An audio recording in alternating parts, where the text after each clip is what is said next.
मगाएको थिइनँ मैले भने आजलाई जोराजु भन्नुलाई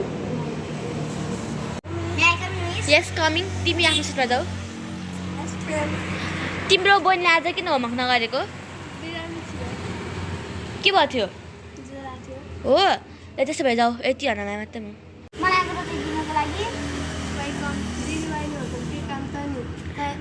मैले त आज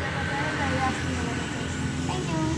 सुन्द सोफिया आज हामी मुभी हेर्न जाऊँ स्कुल बन्द गरेर तर कसरी स्कुल छ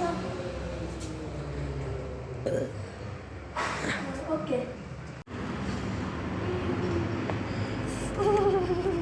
के भयो मन्दिरा म्याम मलाई ज्वरो आयो जाऊ जाऊ त एकजनाले बोलाएर आऊ त आफ्नो दाइले यस म्याम तिम्रो बहिनीलाई ज्वरो आए जस्तो छ जाऊ तिमीले घर लिएर जाऊ म्याम तर मेरो स्कुल यस्तो भयो त्यस्तो भयो स्कुल छ भयो नि त्यस्तो भए यस्तो गर न त तिमी आज छुट्टी हानिदेऊ न त हुन्न